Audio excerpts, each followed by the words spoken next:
Hey, Alix, you could sit right here. Talk Time with Reid Moriarty. We're here at the Carle Museum, full of picture books and art. We're here to interview Alix Kennedy. What is Carle really like, Alix? Oh, I love that question. He's just as nice as you're hoping he is. He's a little quiet. A little quiet? A little bit introverted. He has an incredibly funny sense of humor, and I'm not sure that he always thinks of himself as being somebody who's really funny, but he's really funny. He has a dry sense of humor. All right. And he loves to tell stories. And how do you hope people will feel when they visit his museum? Oh, I hope they'll feel the way that people feel when they're reading a really good picture book, you know. They'll feel happy? They'll feel happy. They'll feel like it's stirring their imagination. They'll feel like they're in a community of people who all care about the same kinds of things, that they value books and art. All right. So, besides this one, what is one of your favorite museums in the world, Alix? Ooh, that's a good question. I'm going to say the Louvre.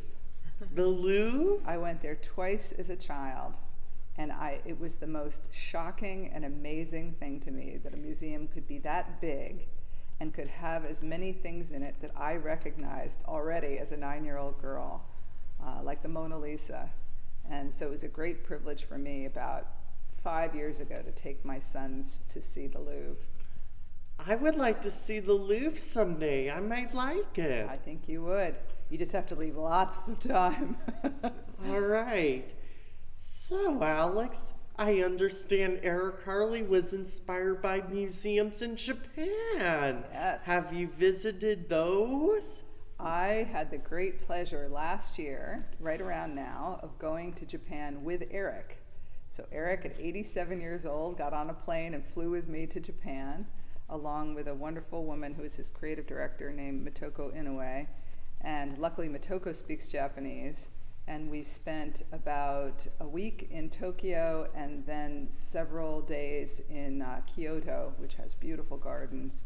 And we went there because Eric had an exhibition that was traveling through Japan, and we wanted to go for the opening, which was in Tokyo. And Japan is Eric's favorite place in the world. He loves the food. He loves sushi. He loves the people. He loves Japanese design, whether it's garden design, the art. So, and I did get an opportunity to visit one of the museums there that had inspired Eric, so that was fun. All right. Hey, Alix, let's play a game. Okay, I'm ready. Maurice Sendak or Dr. Seuss? And I have to pick my favorite? Yeah, you have to pick your favorite. Maurice Sendak. All right. You're going to get me in trouble with this game. Let me see where this goes. All right. Do you like Garth Williams or Mo Willems? You're getting me in big trouble. I can't answer that. Mo is a dear friend of mine, and I love his You work. like Mo Willems? But Garth Williams is just, he's Charlotte. How could I don't know. I can't pick. That's impossible. All right. Do you like Chris Van Allsburg or Patricia Polacco? You're killing me here. I'm going to say Chris Van Allsburg because he's somebody that I fell in love with when I was reading to my kids.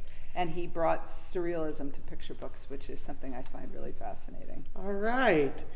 Kevin Hanks or Tommy DePaulo? Oh, it's interesting how you've paired these. You paired these in really interesting and I good, think in you good might ways. like Kevin. I like them both. I don't actually know Kevin. I know Tommy well, and he's a lot of fun. I'm going to make a tie for that one. All right. We have a couple more questions. If you wrote a children's book, who would you want to illustrate it? Oh, what? You asked that. Yes. Yes. Lisbeth Zwerger. All right. She's an Austrian illustrator. She does watercolor drawings, and I said before that I like the surrealist aspect of Chris Van Allsburg, and she has that too. Yeah. We'll look her up. They Maybe should have some in the shop. You someday. can see.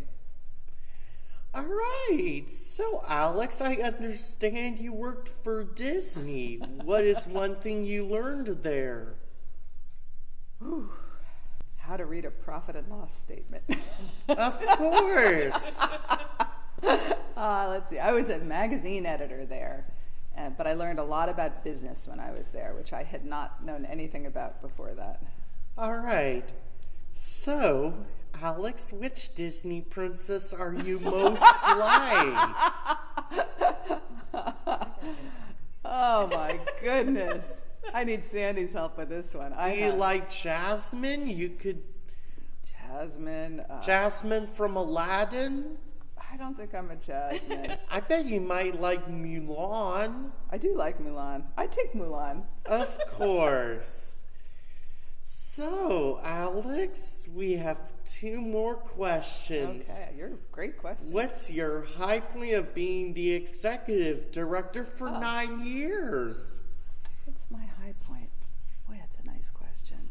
I have loved to get to know all of these artists and authors who I had admired from afar and now have gotten to meet and come to understand their kind of creative, how they came to be so creative, and that's been a really exciting thing in my life.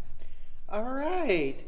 So, the last question is, what do you hope to accomplish in the next 10 years? Ooh, good question. Mm-hmm. One of the things that people say the most to us here is that they wish that they lived closer.